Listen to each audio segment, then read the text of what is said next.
morning.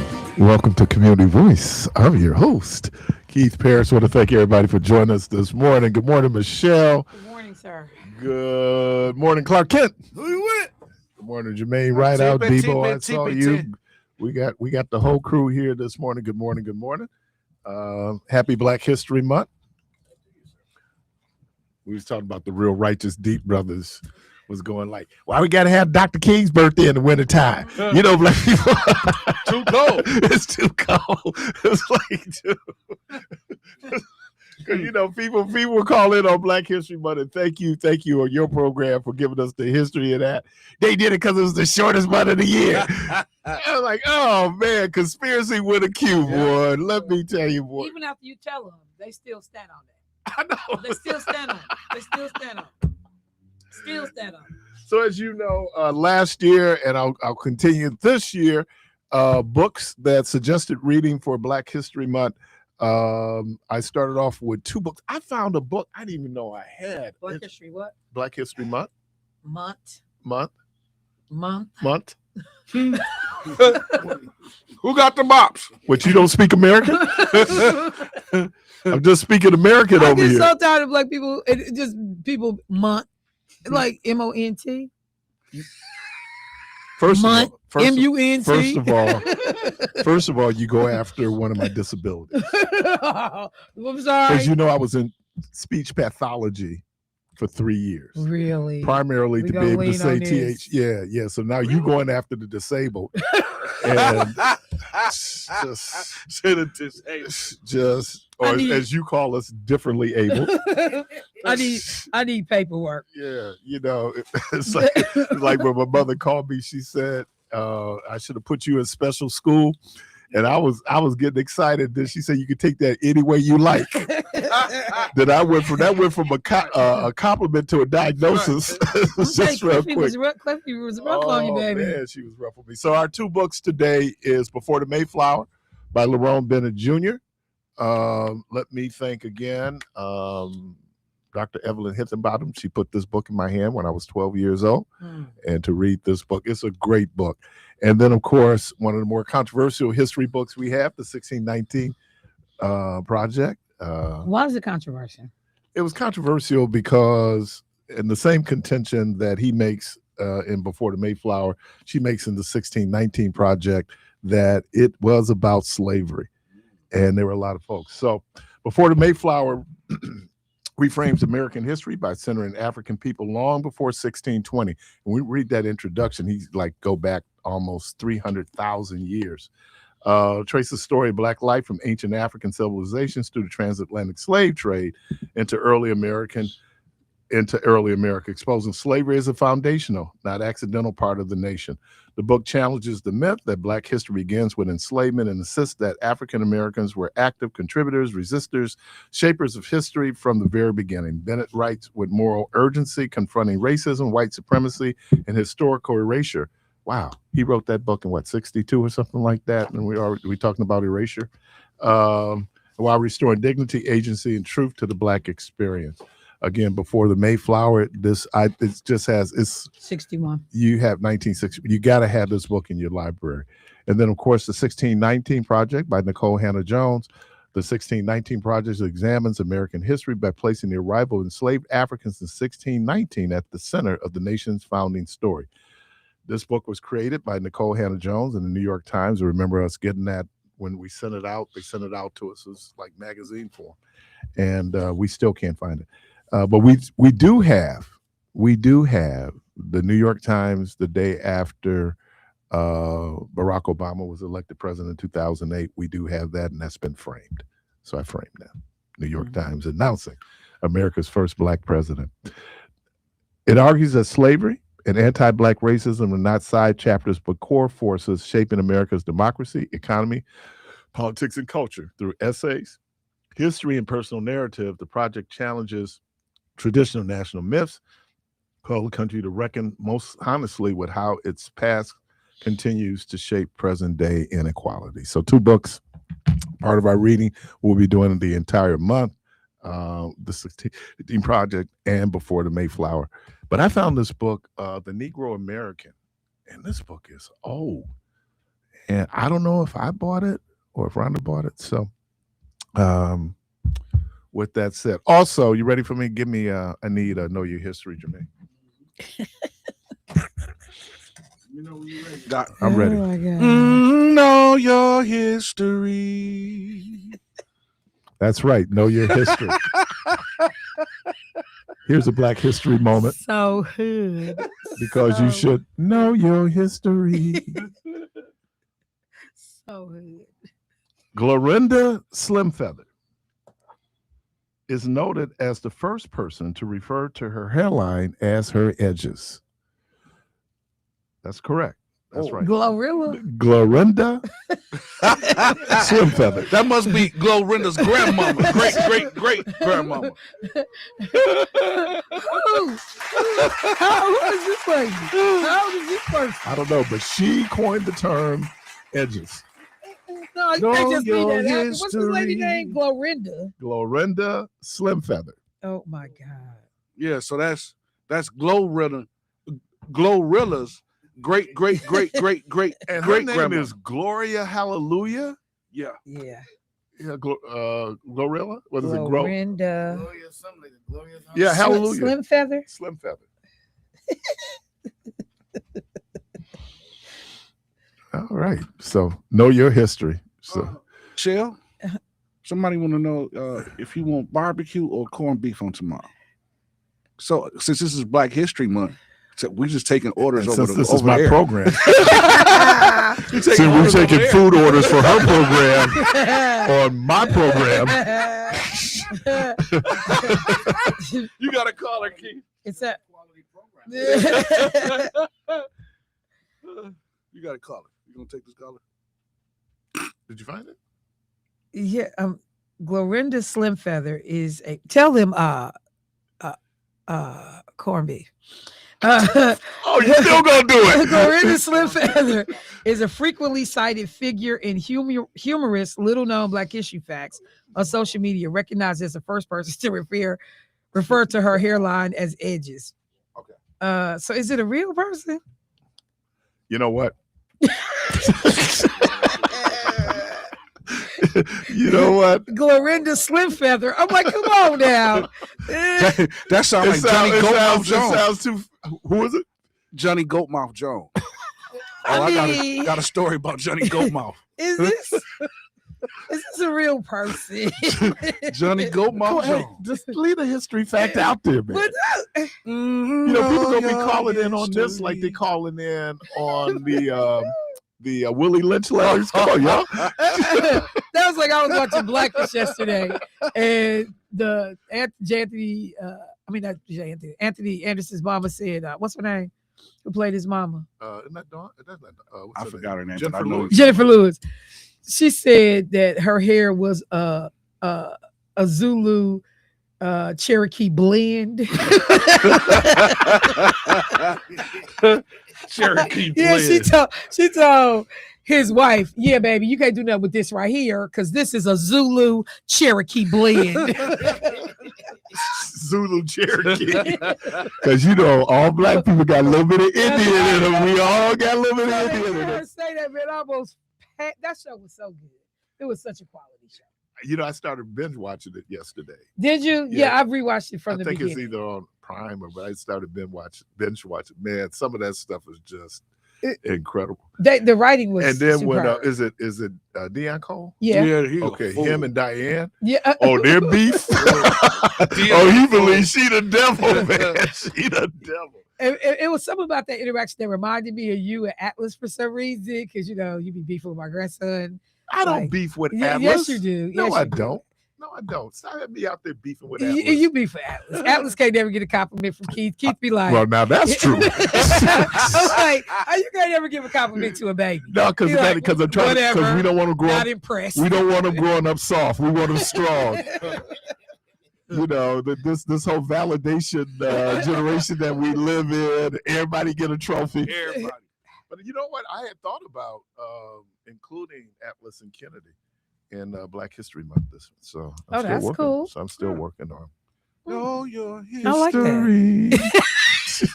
So you got to move your head. And, Like that. And you all were talking about Grady DeMond Wilson, yeah. because Grady was his government name. Yeah. Yes. When you look at Sanford and Oh, that's Son, what it was. Sure was. you look at Sanford and Son. Who did the theme for Sanford and Son? Quincy Jones. Yeah. Oh, really? And Yeah. I think Dun, Richard dun, Pryor dun. won an Emmy Yeah. He for did. writing on Sanford and Son. Yeah. That show was so good. But the stuff that they could say then that we can't say Man. on TV Man. today. I mean, you'll get Dude. crucified. Man, and now. LaWanda Page. Oh yeah. That was Oh, on this. She got a great If history. you have never heard Oh, her fools. backstory, it's crazy. Oh, you got to hear And her stand-up. comedy. Oh, I went. No. I went to go see her comedy, and like I wasn't grown enough to be in the room. Right.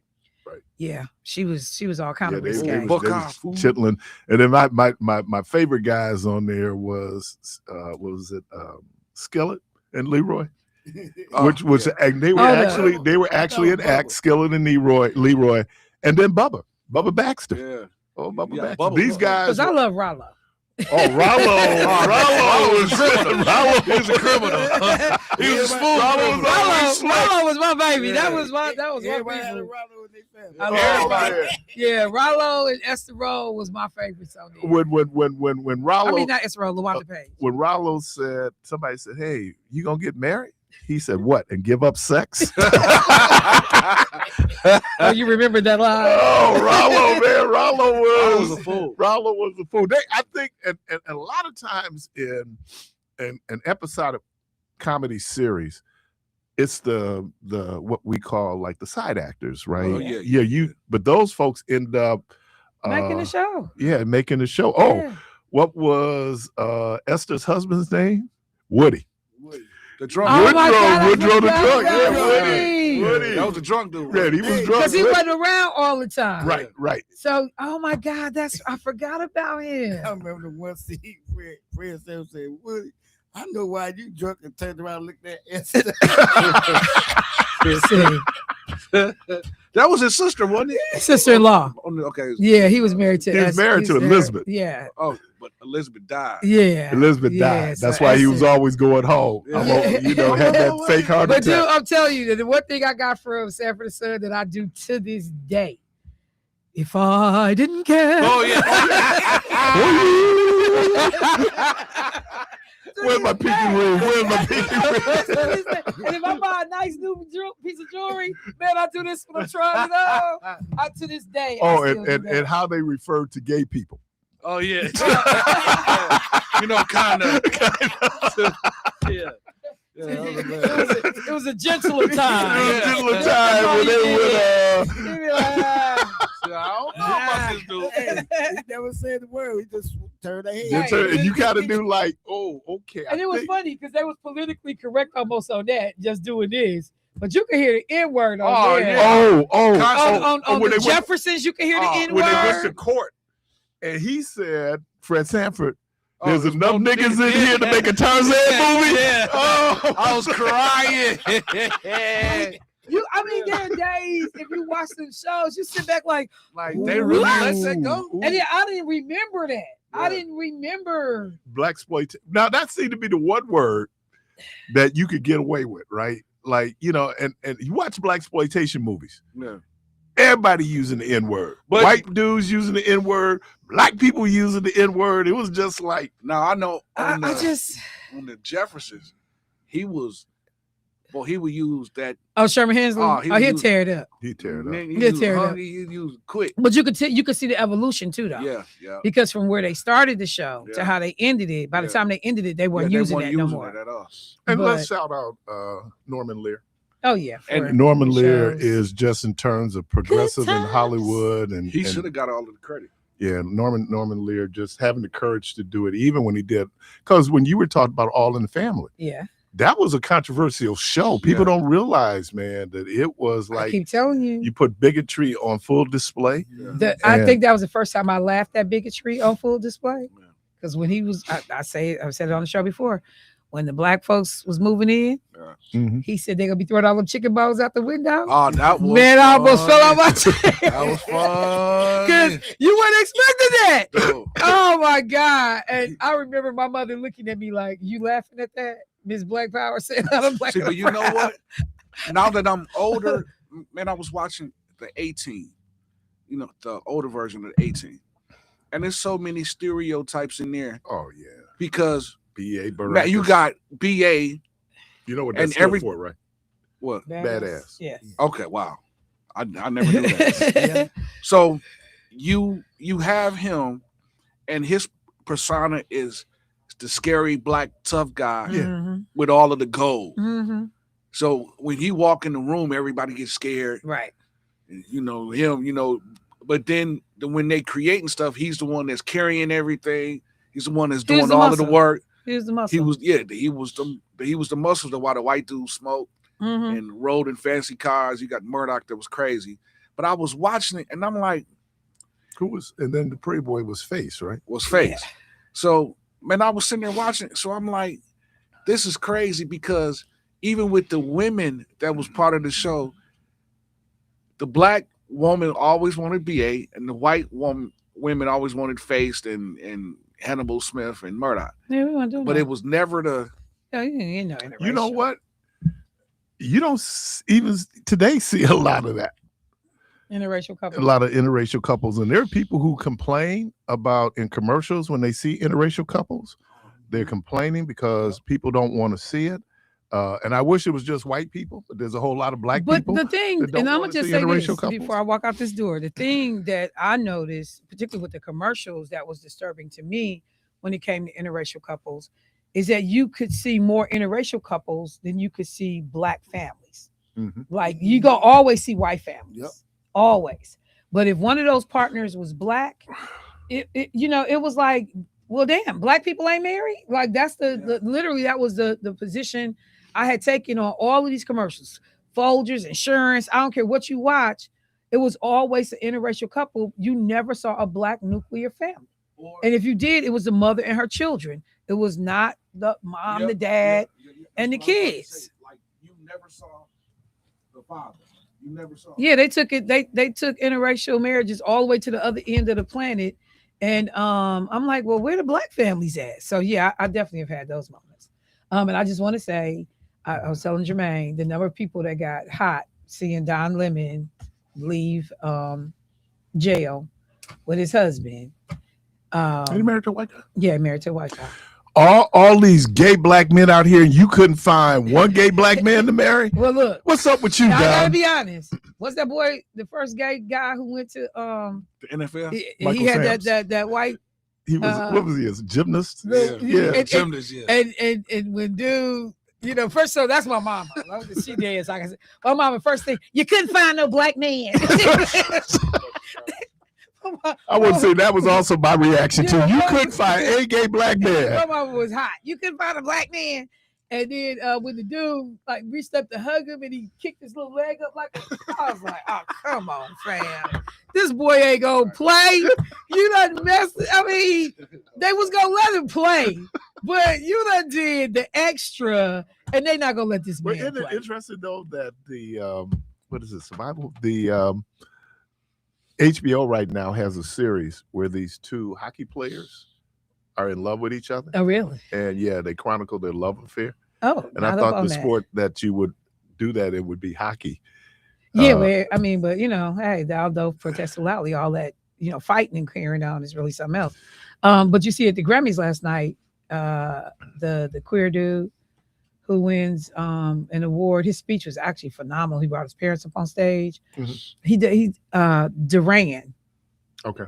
Duran something. But he did a Tiny Desk concert.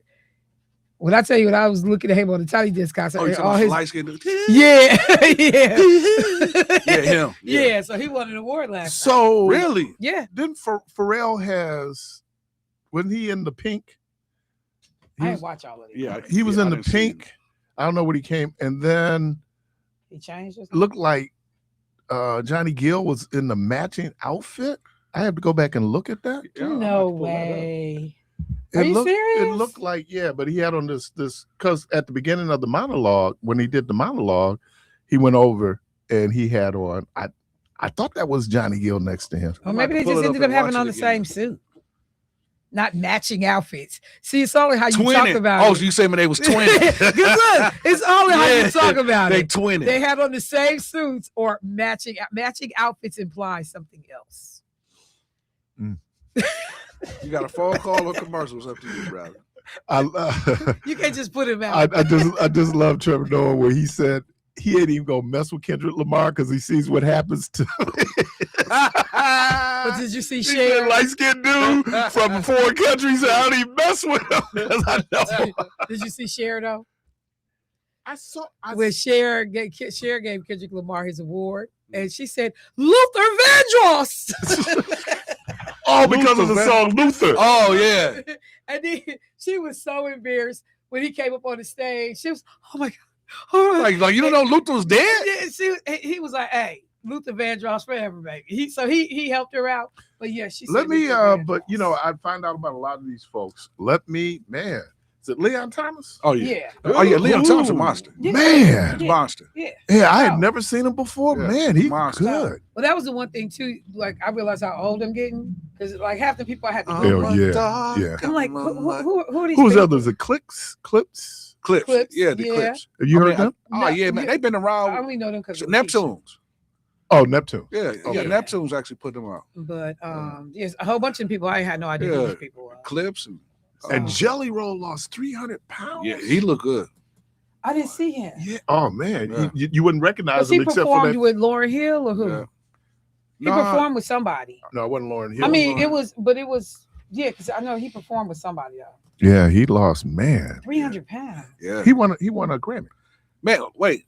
Speaking of losing pounds, do you see how good Charles Barkley looked? Yeah, he lost. My Charles God. Barkley lost weight. Yeah, they all doing the That peel that Oprah, all of them are man, doing that That roll. Ozempic? No, What's it's something else that's called Wegovy? roll. No, it's called roll. Row. Roe. Yeah, Roe is. And that cat looks good. I was like, it's because But I the was stuff watching. is like most of them pills, you got to do that, or the shots, you got to do it for the rest of your life. well, I here's think the the this thing. minute is a you pill come- though. But the minute you come off of it, you gain But all that weight back. They were talking about people using Exempit. Yeah. Is Yeah. that it? Am I pronouncing Ozempic? it? Yeah. My mom used it. No, she Ozempic. used the other one. With that one a day, once a week shot. Okay. But what happened was, and now it's kind of making sense when my mom had to have her gallbladder removed. Yeah. They're saying that people are dealing with gallbladder issues. Yeah. because Yeah, of like this all of that medication. stuff makes me leery because I'm just like, I remember the Fin phase. Oh yeah. Yeah. And the girl I worked with ended up dying Yeah. because her heart basically Yeah, was stopped. like exploding from Fin. But other stuff that I've seen where you got to use that stuff for the rest of your life. Yeah. Now I think this one, that roll is a pill. It's a pill, but you still want. you still gotta be keep on the it. weight off. Yeah. Because I looked Unless and I'm looking, you do, and this is when people go in and they might have gastric bypass or other things. If you don't, Do the work. you're gonna yeah. you're gonna gain the weight back. Yeah. Yeah. Like, You he know, looked good though. Because I'm like wondering, like, can you lose it and then get off of it if you continue to do the work? Yeah. Yeah. This cat But looked I good. just, it's not worth the health risk to me. I'm like, you look good for 15 minutes, but you could potentially be damaging your body. Yeah, it's, And I don't know because Roe also has something where it's an alcohol suppressant. So people who feel like they're doing excessive alcohol, oh, yeah. but I gotta wonder what those side effects are. Because isn't Serena Williams pushing something too? She's doing either Ozempic or Roe. She might be doing Yeah, Roe. Serena's pushing because one too. I think roll is the least expensive one. So Yeah, because that's it's the one that's $45 or affordable. something. Yeah. Yeah. But that is crazy when you say side effects. The side effects be your toe fall off, then you lose an eye.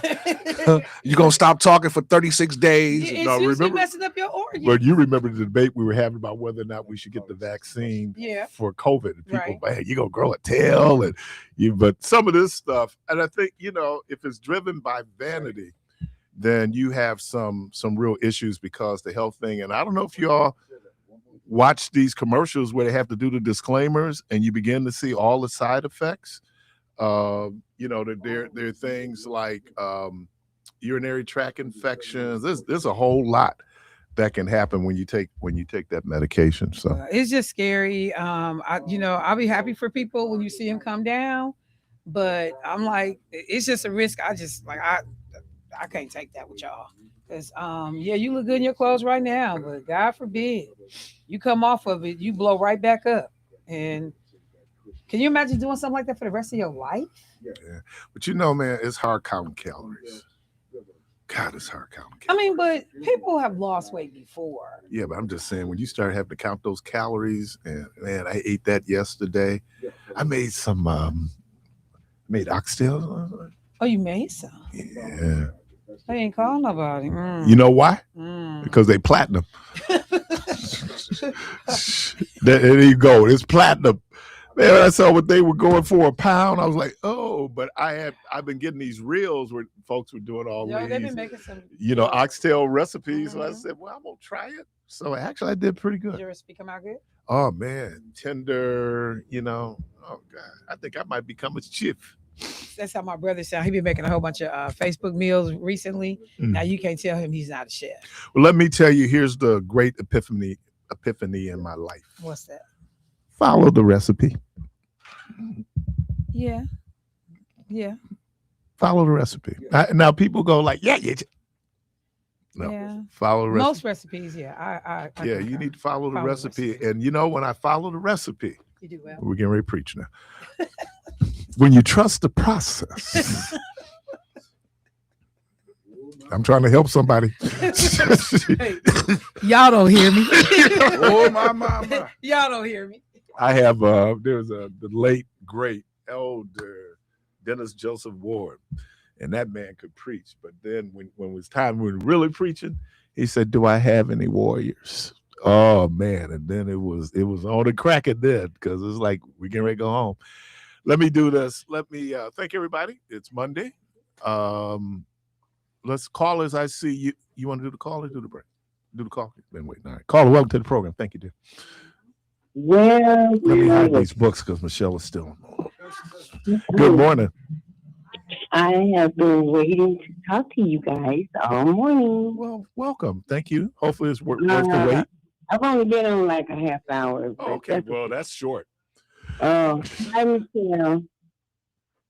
I had some books that I wanted to share with you that I wanted to pull these out because I wanted, when you said that you had your for Black History Month, I went and grabbed my book.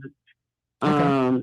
I have Marcus Garvey, The Philosophy of Opinions of Marcus Garvey, Africa for Africans. And this is his library of number 9. And this is really a great book, Chief. It is the cause of redemption, of African redemption. Mm-hmm. And I just looked at one that says, "Wake up, Ethiopia, you're free."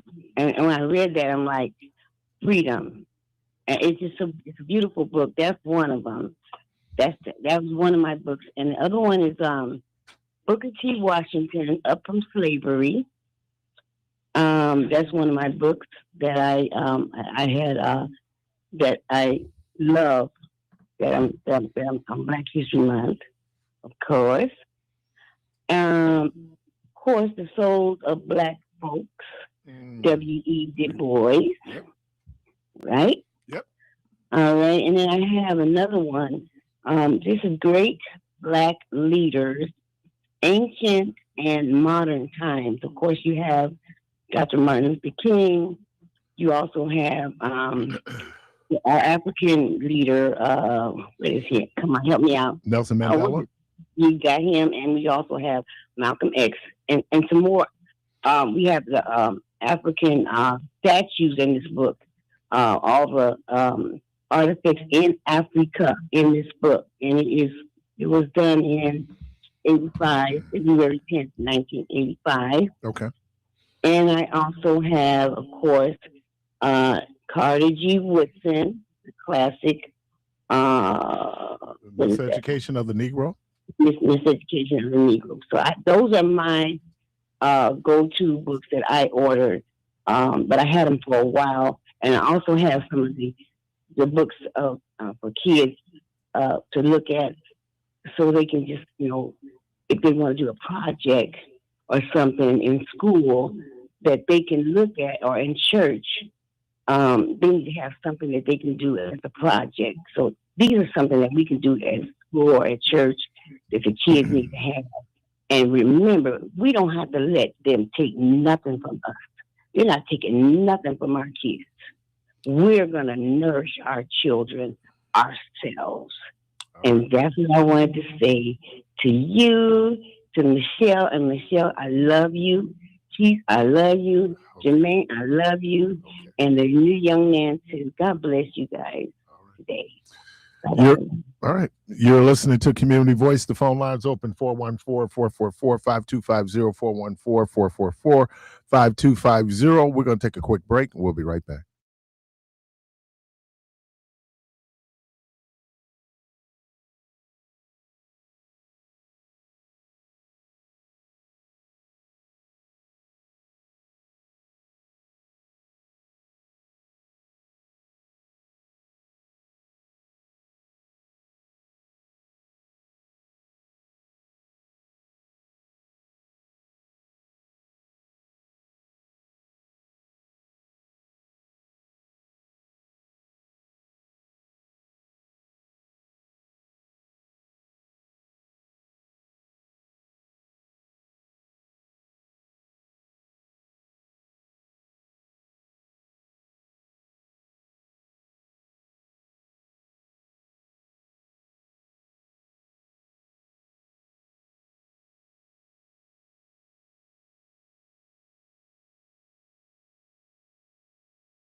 YN Jack Connors S at gmail.com. Wisconsin winters can be tough, and so are higher energy bills. The Community Advocates Milwaukee County Energy Assistance Program is ready to help you. Eligible Milwaukee County residents can receive a one-time help with their energy bills to keep you warm and help you manage your heating bills and electric bills. Go to keepwarmmke.org to check out the income guidelines and see if you qualify. You can also learn about additional energy assistance benefits, including crisis assistance, furnace replacement, water conservation, and weatherization help. Schedule your appointment at keepwarmmke.org or call 414-270-4MKE. That's keepwarmmke.org or 414-270-4653. For more details about locations and hours of operations, go to communityadvocates.net. This program is administered by the State of Wisconsin Department of Administration. Milwaukee, coming Valentine's Day, Mr. CL invites all to come experience his new stage play. Never knew love like this.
You're inside Community Voice on WNOV 860 AM and 106.5 FM with your host, Keith Parris. All right, welcome back to Community Voice.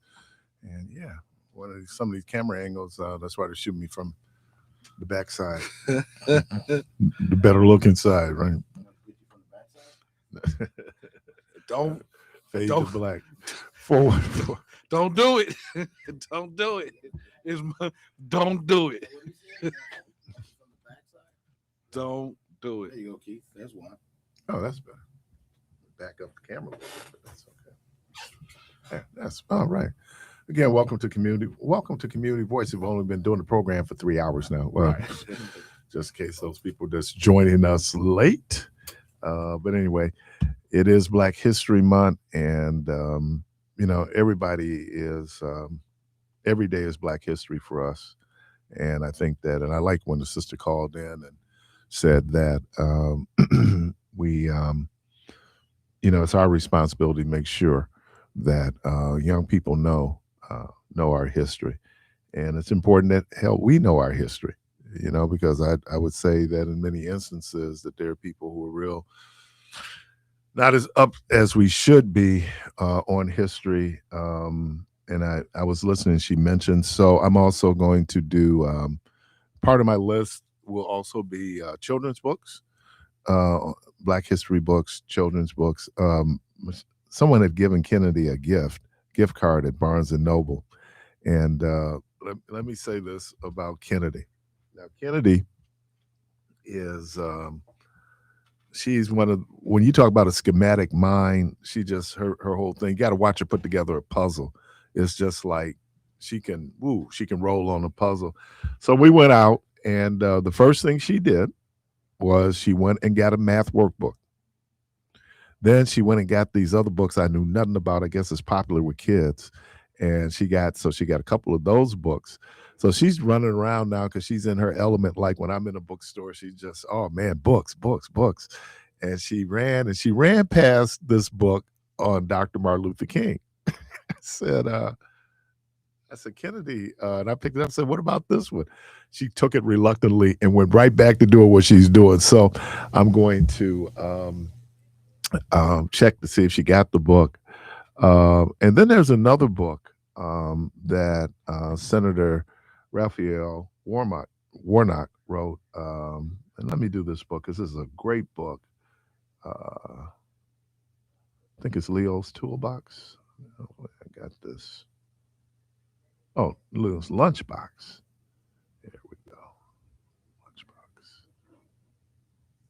Let's see if I pull it up. I want to make sure I got the as it's coming up. So, the name of the book is Leo's Lunchbox by the Reverend Dr. Senator Raphael Warnock. He is the U.S. Senator representing the great state of Georgia. He's also the pastor of the historic historic Ebenezer Baptist Church there in Atlanta, Georgia. People know historically that is the historic pulpit of Reverend Martin Luther King Sr., and then later his son came in and pastored with him, Reverend Martin Luther King Jr.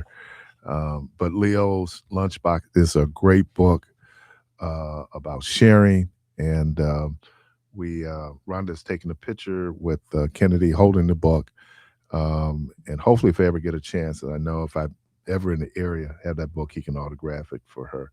I'm also reading another one of his books on the Black church, and what an incredible writer. And man, it just so Raphael Warnock, so the different authors that we have. In my mind, you can't read enough. I know someone got frustrated with me one time, and they said, "What kind of preacher are you?" And I said, "I'm a preacher that reads." And I was listening to this dude is one of the what is it? The Preachers of L.A. Dietrich Haddon, Noel Jones, Clarence McClendon, and the other dude, what's his name?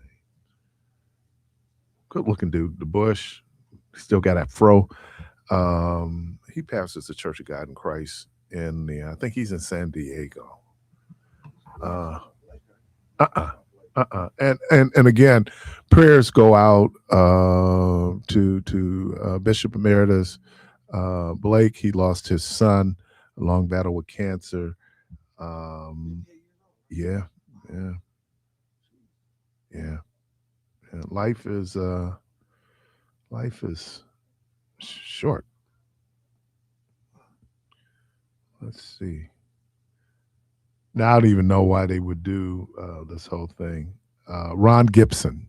Oh, yeah. Ron Gibson. Yeah. But he was preaching, and the great. I think we have to, and I know this is hard. This is hard for descendants of enslaved Africans because of just the importance of the church in our lives and the importance of the Bible in our lives. But he was saying that, what was he trying to say? That, yeah, these books, you can read other books, but he made it sound as if the Bible is the only book that can elevate people. And I have a problem with that. I mean, first of all, you would have to be a Christian, right? Because that's our manual. But I think we should just understand the more we learn, right? It's and sometimes, and I say it a lot, that truth takes us into some uncomfortable spaces. and where, you know, we were taught a certain way. But now upon, as they say, in an NFL game, upon further review, we find out that there's some facts there that we weren't familiar with. It's like when I saw the sweatshirt, actually, I was out in Washington, D.C., young brother had on a sweatshirt that said that, you know, basically Black history started with slavery. And I don't know if he wanted to say in the Americas, but as the two books that I pointed out in particular, Before the Mayflower, finds out that the cradle of civilization, you know, where people come out, and I would say, but of mankind, is in Eastern Africa, right? Where they're going in and they're doing these digs and find out that, you know, Black folks, African people, were thriving nations and peoples. And once we introduce the Europeans into Africa, and then with colonization and enslavement, then it became where culturally we would have to take on the culture of the oppressor, of the enslaver. And then what you would do is, because of white supremacy, is that then you would sit up and say that somehow your history, one, either didn't exist or is inferior to European history. We worship God long before we were introduced to Christianity, right? Now for a whole, and I used to hear these people argue about, you know, Black people, and somehow you talk about voodoo. Voodoo is a religion, you know. It wasn't until, you know, we get here, and then people start calling it black magic, which is never positive. You know, that we go, but we had these religions before we came here, and so then we take on the dominant culture, and I think that that's why we're having conflict in terms of what should then be the role of religion, and the role of religion when it comes to descendants of enslaved Africans. What does that look like? And now we've gone in and stylistically put our own imprint on it. You know, our worship style is African worship style, right? I mean, that's what we do: call and response, the rhythm, all of that. But that's just worship. That's not work. And so then what becomes the level of responsibility that we have, especially as the church and the Black church, when it comes to these issues of justice, right? And I think that, you know, there's a book out there that my pastor suggested that we read called Dangerous Preaching. And the example that Michelle gave yesterday in terms of the message that Pastor Sinclair did there at Christ the King. It's hard to, for me anyway. It's just hard to. It's just hard not to, and I think that we have to look at it. And there's a movement out there. There's a video, one of those reels out there where there's a white pastor who's saying that Black pastors are leading Black congregants astray, and that we need to, they need to find a white pastor. Oh, here we go. Yeah. I was just looking at that footage. I just saw that when because he was saying how people was jumping on him and calling him a racist. But when you point out some of the stuff he has said, truly it equals up to him being a racist. So. Yeah, I mean, it's white superiority. Is white people's religion is superior to Black people's religion. And look, the fact that Black folks even have religion, when you think about the difficulties, we've been able to apply that religion and get that. It got us through. You know, that's why I used to say to Al, you know, my grandmother, that's all she had, right? And so I understand that. But my grandmother put her grandkids in a situation where uh, we're exposed to more. We can do more, and we should do it. And it doesn't make God any less God. That's the whole piece of it. We argue about religion, but God is bigger than religion. God is bigger than politics, and so when we yeah, it's and look, it's hard. The older we get, the more difficult it gets to unlearn things. But I just, and with everything that's going on around us now, um, I think that we should be like, I don't know, maybe some people thought everything was taken care of in the 60s, right? And so, with the Civil Rights Act, the Voting Rights Act, the open housing, all those things, well, on paper, those things were accomplished. And even then, when you look at the Voting Rights Act, where this current Supreme Court has gone in and basically gutted it, and it's reminiscent of post Reconstruction, where because part of it was pre-clearance. I remember having this conversation with Attorney General Eric Holder, and he was talking about that Shelby case, which he was a litigant in, and this idea of pre-clearance. Pre-clearance said that there were 7 southern states that if they changed any of their election laws, it had to be approved by the Justice Department, because these were very notorious states in the South in terms of preventing Black people from voting. So part of that in the Civil Rights Act said that they had to have pre-clearance. The Supreme Court then said, well, you know what? That was then. We're in different times now. And so because we're in different times now, then maybe then this would not be appropriate. We should let them go. And then they did one other thing, right? We know gerrymandering by race goes on. What they said was, of course, gerrymandering by race is unconstitutional, but gerrymandering by political or using partisan considerations for gerrymandering is okay according to the Constitution. Now, in the real world, where people didn't have party affiliations, that might fly. But we can tell you that on paper, the overwhelming majority of Republicans are white. Okay? And Black people make up a small portion of the Republican Party. So we would say that then an overwhelming number of Black people vote Democratic, right? They vote for the Democrats. So what they do is, even though it's a Black district and they vote Democrat, right? Then we go, well, no, we're just gerrymandering based on how they vote.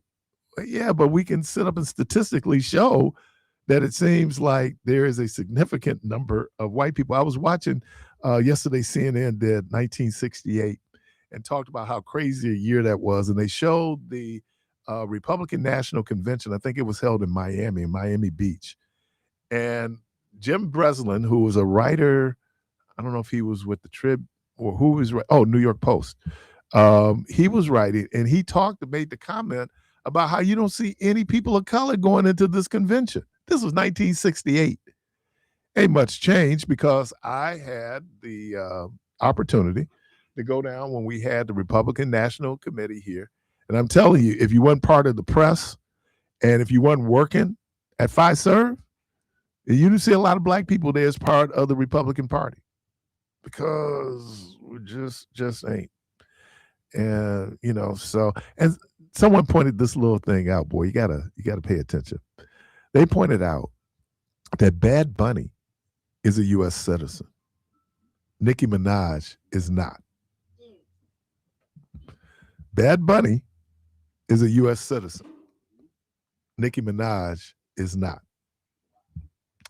You're listening to Community Voice. We're going to take a break. We'll be right back.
Caller, welcome to the program. Good morning. Hello? Good morning. Yeah, Keith, I would deal with the first thing, and I just want to get your opinion that I'll ask you. And you were talking about one thing about churches, and then what was the second thing you were talking about? Oh, that Bad Bunny is a citizen and Nicki Minaj is not. Nicki Minaj. Oh, okay. Oh, well, the first thing I'm talking about, I was thinking about my pastor. My uncle was a pastor at a small church, and every time he would turn on TV, he would see these humongous churches in Atlanta. There would be 5,000, 10,000. He might have had about 75 people or 100, at the most 100 people in his church. And he would always want people in the family to go to his church. Was there some kind of jealousy with these humongous churches? Somebody would say, maybe they're preaching the word. Maybe he's not. Is there a competition with pastors? I mean, I've heard this before. People said, you go to Atlanta, they got these 5,000, 10,000, 15, 20,000 people, members in their church. And is there some kind of competition with pastors, or that doesn't really mean anything, how big somebody's church is? I'm just trying to get your feedback. I think as human beings, we have a tendency to say that if something is big, I don't know how do you describe it, but yeah, I mean, if I could get 7,500 members as opposed to 75, yeah, I could sit there as an aspiration. But Biggie pointed something out. More money, more problem, more people, more problems. So, be careful what you wish for. I mean, there are a lot of people who start off that way and then you grow, but then everything that goes along with that growth. I just saw that one of the local pastors responded, and I don't know what he was responding to in terms on Facebook, in terms of he has a very growing, vibrant ministry. And he was talking about, but he was saying that just because you have a smaller church doesn't mean that your small church is not powerful, right? Okay. But as human beings, if it's bigger for some of us, it's better, right? Oh, is there competition among pastors when No comment. No comment. I mean, is there no comment? Okay. I mean, it doesn't mean the guy's doing a better job than you are, or maybe there's a lot of things that line up with that. You could look at a ministry and you would go, that dude's all right preacher, but he had other things going on, right? Or you see a guy who's just really great and he got 9 members. So I mean, it's a combination of things that contribute to that. I think music ministry, and then there's peer churches, and most churches are peer churches. What that means is you go to church with people that look like you, people that's situated like you. There's a comfort that you have there, in that. But yeah, and then there's a lot of people who are attracted to big. But here's the problem with attracting to big. I'm gonna use Greater New Birth Missionary Baptist Church in Atlanta, Georgia. And that church was formerly led by Eddie Long. And Eddie Long, I mean, he was able to build that huge, and he packed it. I think they had 2 services, 3 services, every service be packed. They just talked about the traffic patterns getting out there. When Eddie Long got into trouble, he lost 2/3 of the church and they never returned. So that means that you have people who might be committed members, and then you have other people because it's the church du jour, it's the ministry that's happening now. And a lot of people are attracted to that.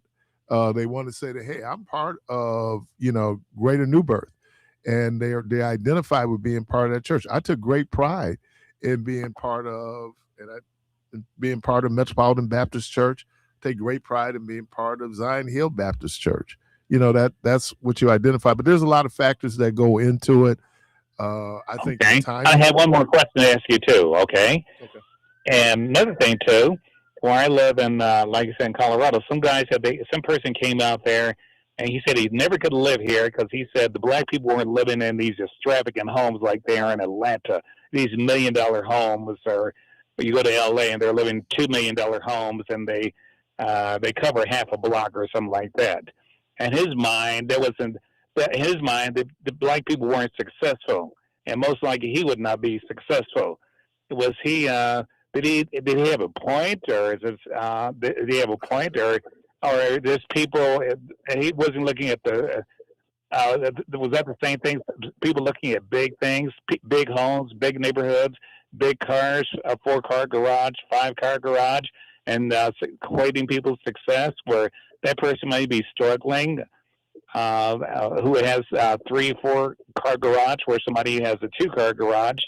It's not as extravagant, but he's able to take vacations every year, where the other guy isn't. Well, I could say the thing for black people for Atlanta is, first of all, Atlanta has 5 HBCUs. Okay, that attracts a lot of black folks, which means that now you have a larger educational or educated population or segment of the population. But here's the piece. When we had the 2008 crash, remember the real estate crash, the bubble? The highest foreclosure rates was Atlanta, Georgia, Las Vegas, Nevada. I think there was someplace in Arizona. But if you look at Atlanta, that means there was a lot of black folks who had gone and got houses more than they could afford, right? Okay. And then when that housing bubble just burst, then they got people taking out extract because people wanted to look more prosperous. Some people wanted to look more prosperous than they were.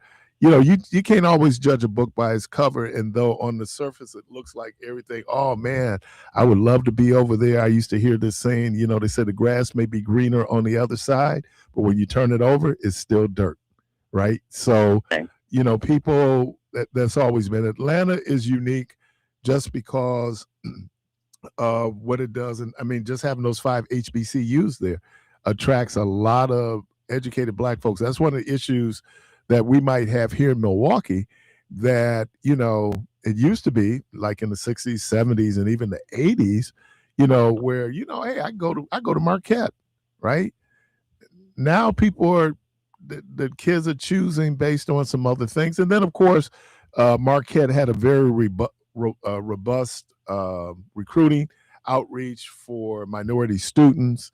They had their EOP program. So that attracted folks here, I think. And then even for us in Milwaukee, there were certain corporations, Miller being one, Allstate being another, where I know in the 80s that there were a lot of black folks who came to Milwaukee to work for Miller, to work for Allstate, work for Northwest Mutual.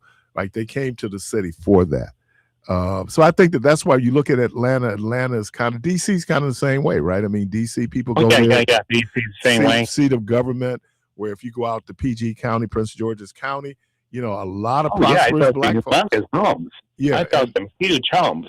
But the reason why Prince George's County is even Prince George's County was that there was a concerted effort starting in the early 70s to move black folks out of the district and move them out into what they call Southeast. They didn't go into Montgomery County. Montgomery County, that's northwest of the city.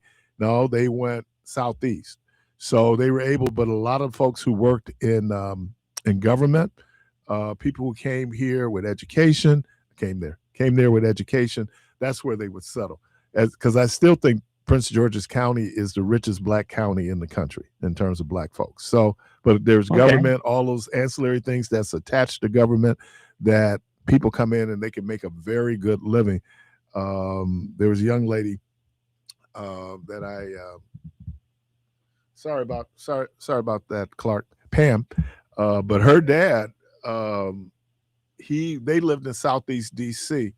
And when it must have been 1970, they moved because of a program they had, because he worked for the federal government, they moved from Southeast to Prince George's County, right there in Oxon Hill.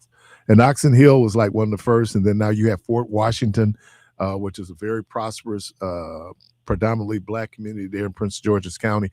So it really depends on look, let's talk about the history of Milwaukee, seeing this Black History Month. In the late 60s and during the 60s, Milwaukee had one of the largest black middle class what we say? Populations in the country. Yeah, in the country. And a lot of that was driven by the jobs that men primarily got working in the factories here. So if you looked at income, they were doing very, very, very, very well. In some instances, better than college educated people because of the wages that they were making working, at the different plants here. So then things change. The plants go away. We don't have 5 HBCUs. We don't have 1 HBCU here. So if you're trying to attract Black people here for education, they're looking at Marquette and they're looking at UW-Madison. Okay, I remember that. And I'll be real quick. And the same thing goes, and you're starting to see the same thing I was told in D.C. when all those federal employees got laid off. Right. A lot of people were starting to lose their homes. Yep. But they have a lot more options than the Black people in Milwaukee do with their education. It depends if they're educated and what you're able to do. Now, I heard Trump say that even though they laid these folks off,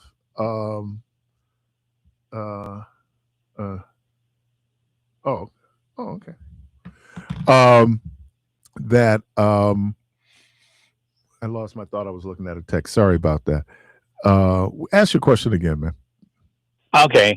The same thing that happened in Atlanta is happening in D.C. When all these federal employees got laid off. Right. You said Trump said something like, that's when you lost. Oh, yeah. They were able to go and get good paid jobs because of their education and their professions. So. Okay.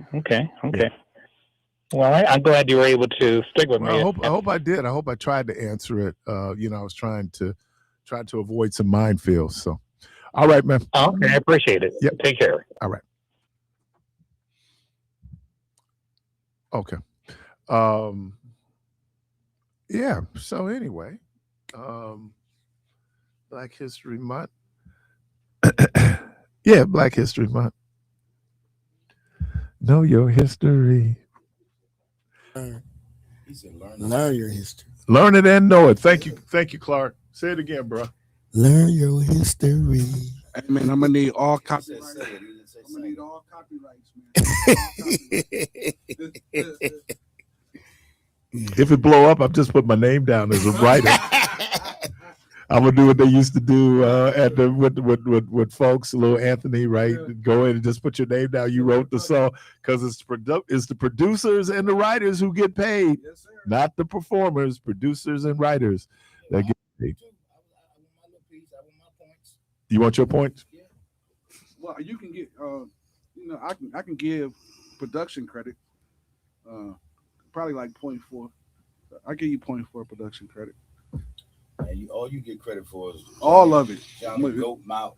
All of it. No, I was watching this skit and Bill Cosby was, and it said, no credit. Dude said, "Oh man, you give me credit." He said, "I'm gonna give you credit for thinking you're gonna get credit."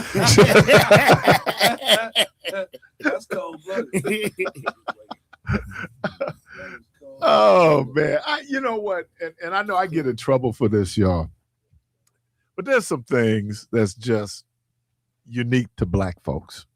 I mean, I'm just, and it's not everybody, but there's just some things. Okay. No, you wanna? Why don't we do this? Yeah, we can take a break. Hey, you listen to Community Voice. We're going to take a quick break. We'll be right back.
Audio.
Better. All right.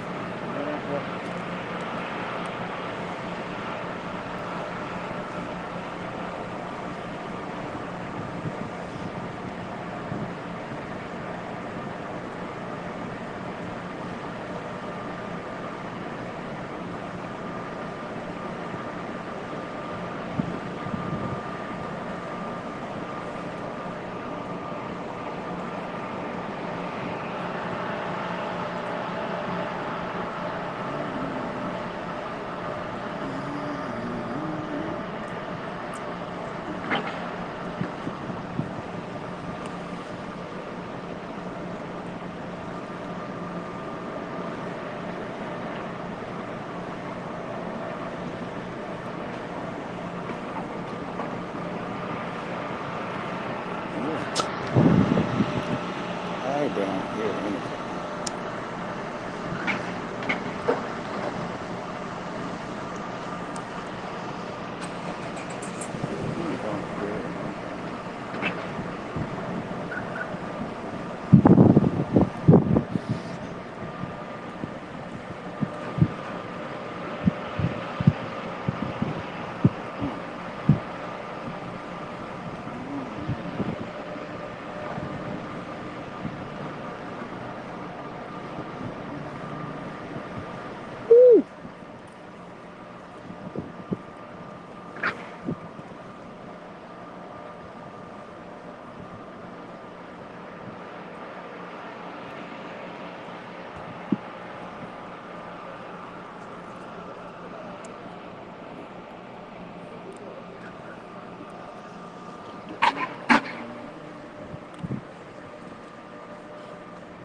That's London.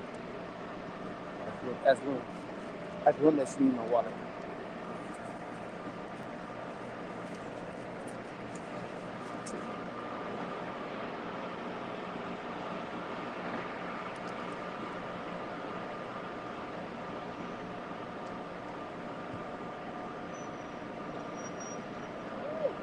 If I can get y'all in on this Milwaukee thing, y'all let me know if y'all want to be in Milwaukee. Okay. If y'all want to do a clip, yeah. Let me know. Yeah.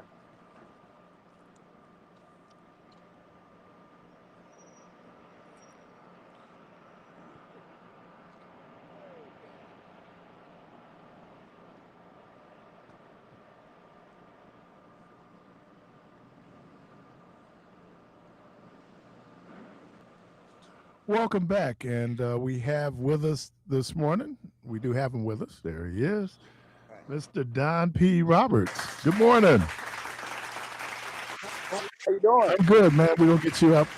If you turn your volume up on your Yeah, I'm trying to get it all the way up. there you go. Okay. All right. We can hear you a little bit. Can you bring him up a little bit more? We're at peak. How you doing, man? Hey man, I'm great. We're in Chicago, getting ready to head to Milwaukee. Oh, you're in Excited. Chicago. Okay. Okay. So you are the director of Drumline Live, correct? I'm the creator and director of Drumline Live, the greatest show on stage. Man, let me. So, all right, let's get a little history. You went to HBCU? I did. I attended Florida A&M University, Oh, graduate, Marching 100. music major, drum major, Okay. trumpet, Divine Nine, Omega Psi Phi, Kappa Kappa Psi Honorary Band Fraternity. I am true 100% HBCU. The Marching 100. Yes, sir. You know, it is.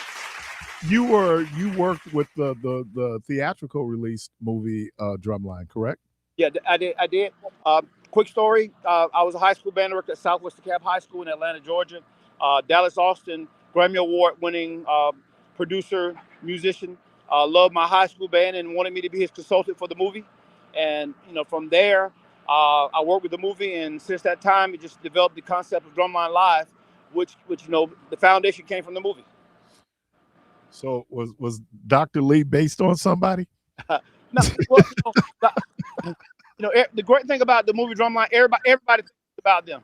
If you talk to the people at Florida and them, they say it's about them. You talk to Southern, they think it's about them. Jackson State, they think it's about them. So we did the right thing because I think it represents all HBCUs, no matter where you came from. And I know we spent a lot of time on the movie, but one of the fascinating things was Morris Brown was one of the bands, and at that point, were they even open? Yeah, Morris Brown was open. Unfortunately, it was like the year before they closed down. Okay. Okay. And also, unfortunately, Morris Brown was probably at their peak during the movie. The band was really, was really doing well. So it's unfortunate that happened. But they're coming back. They'll be back. I'm from Atlanta, and we're looking for Morris Brown. So was the other band Central out of Ohio?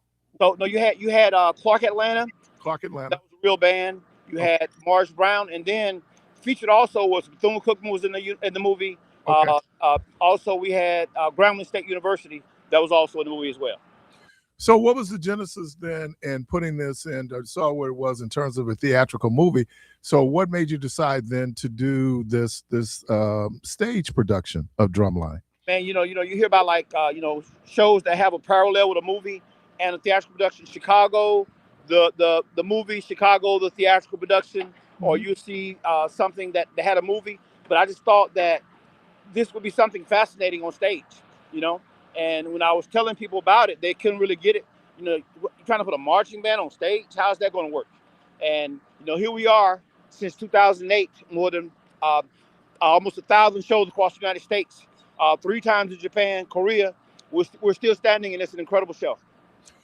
Why is I know back in the day you had like the Fisk Jubilee singers. They would travel throughout the country to raise money for Fisk, right? Russ College has their a cappella choir, travels all over the country, again, to raise money for the college. Was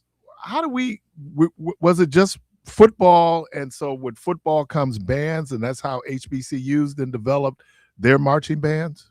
Well, the history of the HBCU marching band is closely tied to the military, is one aspect of it.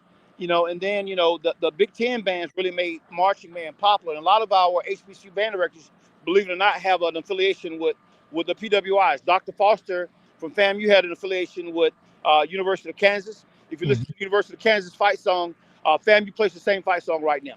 If you look at Southern University with Dr. Gregg at Southern, has a very close affiliation with the University of Michigan. You look at the University of Michigan marching band uniforms, only thing it changes is the S and M with Southern. So it's a closer tie to the history of PWIs and HBCUs than people would ever want to believe. But we just kind of took the concept of marching band and made it our own. We put a little paprika on it, a little, sauteed it a little bit, put a little salt and we put a little seasoning on it. And what you see is our HBC marching bands, unlike anything in the world, from Super Bowls to national performances. Drumline Live, we did Coachella with Beyonce in 2018. HBCU bands, they just in a league of their own.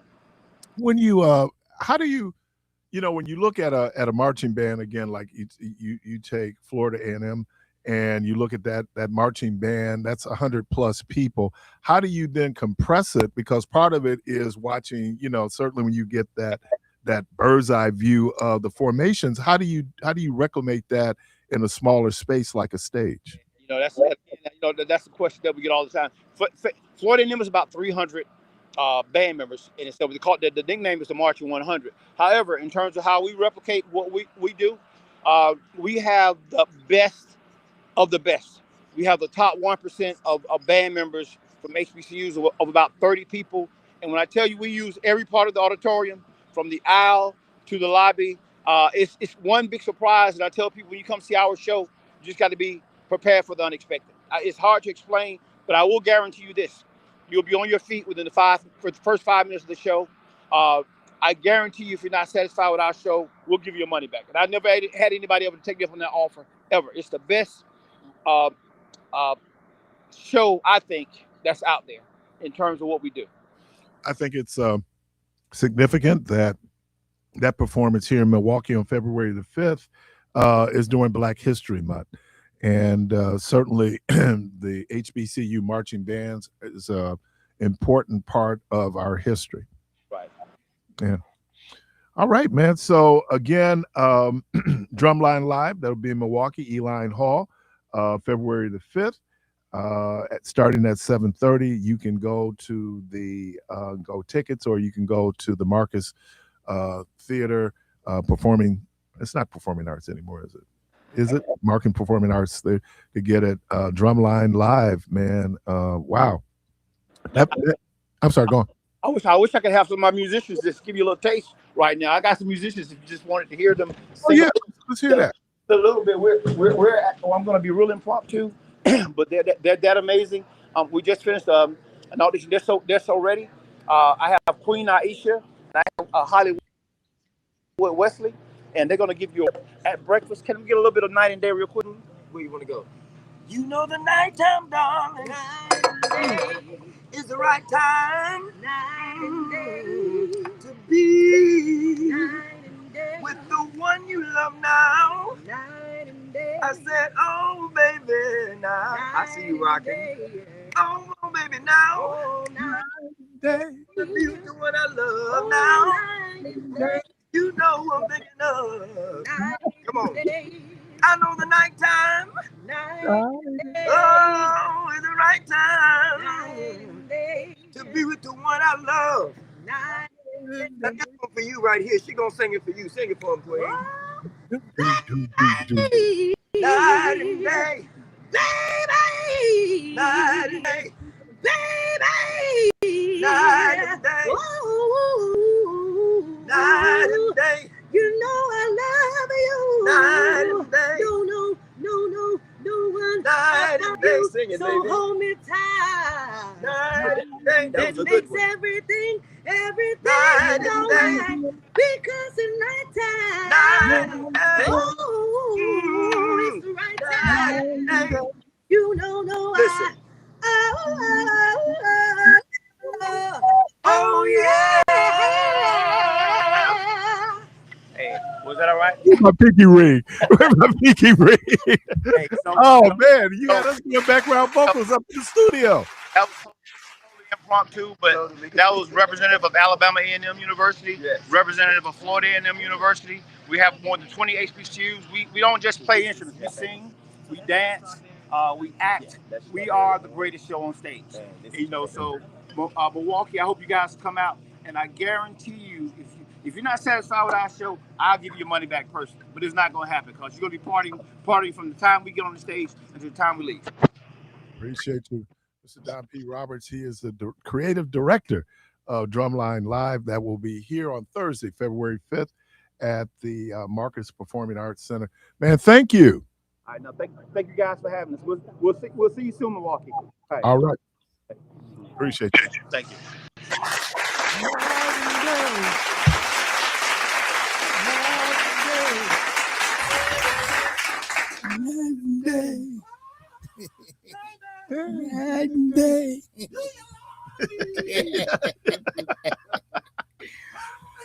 Oh man, Dr. Lee. What was it? One band? What's sound. Dr. Lee?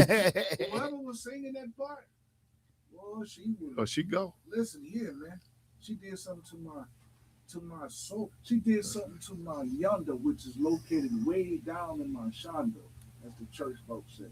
Did they and I gotta go back, I taped it. Did they do a tribute to Richard Smallwood at the Grammys? Yeah. Well, the jazz and the gospel portion of the Grammys, they didn't film it. They did Right. the show. Okay. So if they did do it, they did it around that time. But I'm sure for the Stellar Awards and Oh yeah, I mean, yeah. yeah, they're gonna do it. Well, like I was like I said, I was watching Jimmy Swaggart, and this woman who was their guest their guest psalmist had she talked about the people who had died, and she mentioned Richard Smallwood. This was a white woman. And I say it all the time, y'all, gang recognize gang. Mhm. Right. I mean, and we get caught up in the silos, but trust me, it's certainly in music.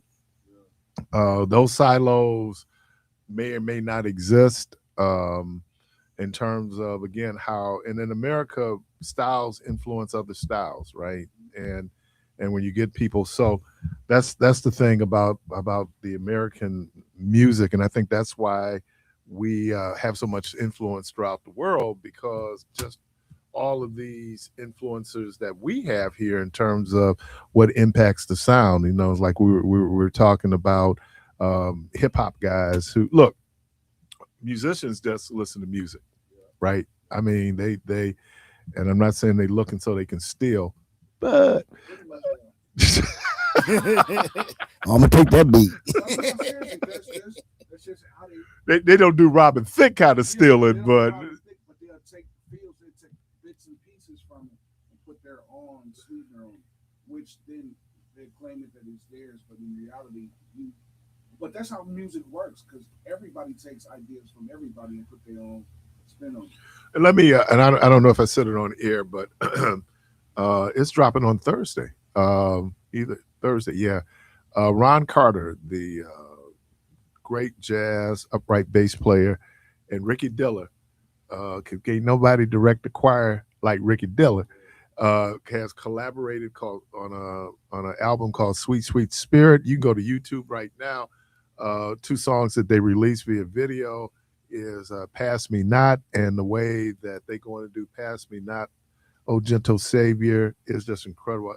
And Pass Me Not is significant for me, because anybody who sang in the Metropolitan Youth Choir know that we started every devotion before rehearsal singing Pass Me Not. Oh, I don't even know how we started singing that, but that was our devotional, Pass Me Not, Oh Gentle Savior. And if we really rocking, then we had the 3 parts going. Oh, and there's a guy from Minneapolis who does a remix on Pass Me Not. Dude, oh man, the way he breaks it up.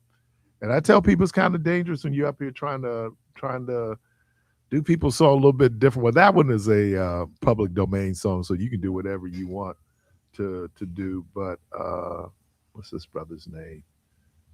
It's in my lane. It's in my lane. Hey, James Esau and Triad for Christ. James Esau.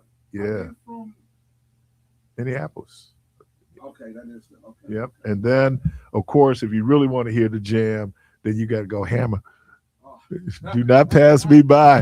Hammer. But this rendition that Ricky Diller does and Ron Carter does, man, it got a jazz feel, but it also has, and here's the thing that I love about New G, is that choir is always on point. They're always on point. Now I know when you do like recordings, you can stop it. Yeah. But man, I mean, that just how good, and a lot of, if you're really, really good, you don't require a lot of direction. I mean, for Ricky Diller, it's more the dancing, but he got old now, so Now when he kind of, because he could drop, man, because he think he was double jointed. When he popped down, he might not get back up.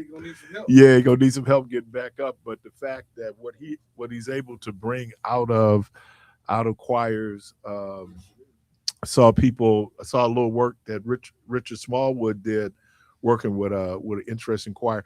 And if people saw the Richard Smallwood Live from Atlanta LP, that's the one where Total Praise is on. They recorded it at then it was, what's his name, Park, Bishop Park's church, and that church was sold to E. Dewey Smith. So when you see that, so there are videos out there where, I don't know if it was before or after, where Richard Smallwood came down, and he must have did an in-resident workshop with that choir. And that would have been, let's see, Park's sister-in-law, which that turned into a whole thing, to see her play the piano, and him and her playing the piano, and then them doing Total Praise.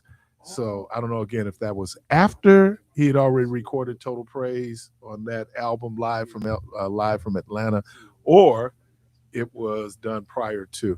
But yeah, and I don't know if she got to the funeral. Whether it was, I was surprised at some of the folks who actually did get to the funeral, but weather was a real issue for people, either trying to get out the cities that they were coming from, or the inability to be able to get out of DC. Because I know a lot of those people, if they're musicians, many of them are probably working at a church. They're ministers music at a particular church, so they've been able to get out in order to get back. And it's like this, man. They say in Africa, as long as your name is on people's lips and they speak your name, you live forever. And the fact that we still speak, and we will be speaking Richard Smallwood, just shows the impact he's had. It's like there can't be a week going by that we don't mention Keon, right? There are people that, and that's how you're going to be remembered. That's that African piece in us, that we continue to speak the names of those folks, especially those folks. Now, because there's also the negative that too, like you bring up Keith, but how we live and what our legacies are, and just a moment of transparency here. I'm more and more asking myself, what is my legacy? Did I leave a legacy? Did I have impact? Not so the world will celebrate me. I just want to know that I moved the needle, and a little bit. If I was part of moving the needle, I joked that when I was in college, I majored in saving the world, and that ability. How do we? I kept thinking yesterday, Dr. King, in one of his speeches. And I don't know if it was the drum major speech, but there was a speech where he talked about his life, and Dr. King lived under the threat of death, and he talked about he used the line from the song, "If I Could Help Somebody Along the Way." Oh man. Well, how many of y'all hear that in church? If I could help somebody.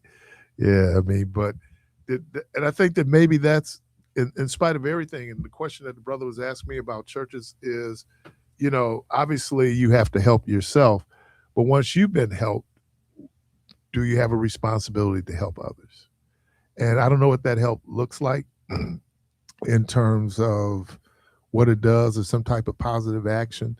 But I think we have that, and maybe be mindful. And so as we go through Black History Month, we're going to hear about a whole lot of folks that you may have known, that you may have heard of, that you might not have heard of, but it's all part of our history, right? We're in spite of people, in spite of forcibly being brought to a land and working without compensation in humane conditions, marginalized, subjugated. In spite of that, not only did we thrive not only do we survive, we thrive. And so I think that's what we celebrate with our history. I'm not getting too twisted because white folks are trying to erase history. Okay, it didn't mean it didn't happen. And then the people who are part of it, it's our responsibility to uplift our history, to uplift our culture. That's our responsibility. That falls on us. So do you think, though, as I change subjects here and switch gears, do you think that there's such a thing as Black names? Oh yeah. Is What that did he say? is there such a thing as Black names? Black names? Yeah, like if you heard the name, you would go, "That's a Black person." Oh yeah. Black. Alizé all day. That's yeah. Alizé Romeo. all day. You know what it was, and I know there's still a whole lot of, but this is also generational. Yeah. I ain't never met one, but I'm sure there's one out there. Darnell. You ever A met a woman? white? You ever met a white Darnell? I ain't Nope, never met I a ain't never white met a white Darnell. Or I have never met a white girl named Shaniqua, but I know 2 or 3 Black girls named Shaniqua. Well, there's a young lady on Channel 12. Her name is Amani. Amani, yeah. Is she Black? She Yeah. is she? Yeah. Doing I mean, Amani. Yeah, I mean. Now I could also say there's certain like white names like Jim. Gunner Or Jim. No, there's a lot of Black people named Jim. Yeah. Really? Yeah. Come on, man. My Yeah. daddy's name was Jim. Really? My I daddy's didn't name. know. My daddy was a James. My great grandfather was a James. My uncle was a James. Yeah. Man, Jimmy, Oh well, I do know one Jimmy. guy that I've known more than longer than anybody in this city, Jimbo, James Turan. I mean, yeah, come on. I got one for y'all. Which one? Have you met a white person named Jermaine? That's a good question. I've never met a white person named Jermaine. Really? I'm sure there is, though. But I haven't never met one named Jermaine. I met a lot of other Jermaines, Black. Yeah. Yeah. But I ain't never met a white Yeah, one. that's true. I think that never. they gotta be probably. You think they did it with a G? Nah. Jermaine. No, because even with a G, that sound like a mix. Because there is this whole thing about, is it even germane to our conversation? Oh. Oh. Oh, my. Oh. Great Scooby-Doo. Great Scooby-Doo. The meddling kid. Great. Oh. Great Scooby-Doo. Great Google Moogly. Welcome to the program. Googly Moogly. Good morning. Hey, good morning, Keith. Good morning to everyone in the studio. Good morning to your listeners on the. I would like to say Happy Black History Month. I am proud to be a Black man. Keith, I want you to know that you have moved the needle quite a bit in our community. Don't jinx me, T. Don't jinx me, man. I ain't jinxing me. Yeah. I'm not jinxing you. And then tomorrow, where's Keith? Well, last night. Keith. Yes, sir. Hey, man, thank you for bringing up Keon's name, and may you guys continue to do that. Oh man, no. But Keith, you are an extraordinary talk show host. I'm not jinxing you. I'm just giving you your props. I appreciate that. Thank you, man. Not only on the radio, in the community, and obviously in church. Thank you, man. I appreciate that. So again, man, thank you for your contributions to Black America. Thank you. Know your history. That's right. That's right. Know your history. I get superstitious though, man. What was the last conversation we had? Well, I was talking to Keith. Just talk to him. I knew something was up. and and when it happens, it's so crazy, man, because we always want to go, especially if we have like a relationship with somebody. When was the last time I talked to Ride Out? It's like, so that's why they tell people if the person's on your mind, Yeah, give them a reach call. out, yeah. Give them a call Reach because you out. just. But yeah, my superstition is, oh man, it's like the dude, he gave up smoking, gave up drinking, got in the best shape of his life, and then got hit by a car. See, that's right. That's like going to the gym, doing everything to live, and you walk outside and get hit by an airplane. You get hit by an airplane, right? It's kind of going like, well, and I'm not a fatalist. It was his time. Yeah, I'm not a fatalist as it were, but then you kind of go like, life is so random that wow, you had this conversation, and then it's kind of like, and I don't know, here's a big word, prescient, like, you know, like I'm thinking down the future. Of course, eventually I am going to die. And I love, you know, now here you hear this a lot, and I'm guilty of this too. So let me put it on Keith. You know, at some point at a funeral, somebody's gonna get up and remind everybody in the room we all gonna die. At some point. It happens at every funeral. I don't care. We all gotta go. I've done it. You know, it's in the eulogy. At some point, we all gonna die. You know, and then saying in such a way like it's such a profound truth, and then people go like, "Uh-oh." But is it true? Yeah. Has it not?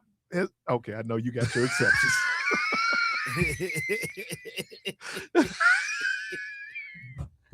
You have to catch yourself, nigga. Right. Here come the cubby hole. For all the other billions of people who have died over the course of humanity. Yeah, but you know, and so I'm gonna be a little bit more mindful that in a eulogy that I don't want to give people this stark. Now we're already here grieving. Here you come. Right. So you just make everybody think about their own mortality. Like we're already going through all these so emotions, you mean to tell me I'm guilt, regret, loss, and then here come Keith. You know you're gonna die, right? Like, next on the program. And then drop the mic. Yeah, like, and drop the mic like, oh man. Leave me you know, I thought these things are supposed to provide comfort. Oh, you know, yeah. it's like, Comfort, all right. oh, you gonna die. You know, and I don't know why that well, I know I was having that morbid conversation. But no, I mean, you know, but I pay attention next time, guys, and let me know if it happens. You know, somebody and we should. It happens at every scriptures reminds us, help us to number our days. That we might apply wisdom to our hearts. I got that. You know, there's a time to be born and there's a time to die. You know, but it's just like, and then I know what some are doing. They're trying to shake people up to get them saved. But I mean, you know, the scripture also says, unless the Lord shortens the days, that no flesh shall be saved. So yeah, I got all of that, but I can go to my grave on this one. Keep it consistent. Everybody gonna die. Everybody gonna die. I feel, you know, people argue with me. I had people argue with me that 1 + 1 is 2. You know, depend on the math. No, man, 1 + 1 is 2. Hey, Clark, and you gonna die. Hey, Clark. Hey, man, that we'll be at Keith's funeral. And Keith go sit up like I told you. Like, did I tell you? Did I tell you? This dude here, man. Now, you know what? What I'll have Rhonda do is just put it in the obituary. Right, I told you. I told you. Hey, that'll be an inside joke for them. I told you. Listen what he talked about. Well, he told us he was gonna die, like everybody else on the planet. Here we go die. Well, one thing about, I believe that there's power in your tongue, life and death. And I'm gonna say, I'm gonna live, brother. I'm gonna live. You ain't got that much power. Hey, well, the power that I do have, tongue can do some damage. Hey, call me We Energies. I got a little power. Get you as a matter of fact, it get you dead. Pretty much. Why he dead? Because he was talking. Because he talked too much. He was talking. So yeah, this power in life and death is in the tongue. I get all of that. Yeah. But so anyway, that just hopefully no one is preparing a eulogy right now. I don't want you to funeral services for. Oh, man, y'all so good. He done messed up my message. He was gonna mess up because our show was gonna tell them they gonna die. Funeral services will be held at. And you know what? I know I gotta go, but let me say this: when people look good in their caskets, they look good in their caskets. Let's just ain't nothing wrong with that. They ain't gonna look good no other time. Ooh, you got deep. Yeah, well, that's a word.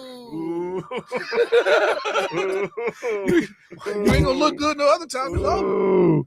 My guy came up and showed me this thing about why he wanted to be buried face down, so people can kiss us behind.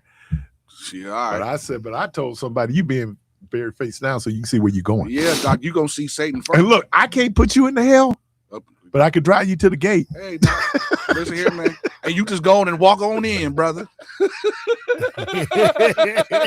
They're expecting you. Go on and walk on in. They're expecting you. Hey, like when the gates swing open, just walk on in. I don't know. I don't know. They gonna roll you in, Jack. They check it at the gate. Who are you? I'm Keith Parris. Wrong gate. To the left. You To the at left. the wrong gate. Yeah. Are you sure? No, it's on here. You at the wrong gate. Let me thank Mr. Don P. Roberts. Let me thank. Oh my God. The gate swing over. Let me thank Clark Kent, Jermaine Rideout, Darren DeVoe, Michelle Bryant, Keith Parris, all the callers. We thank you, the good Lord willing. Thank you. I'll be here tomorrow. Y'all go from this place in peace.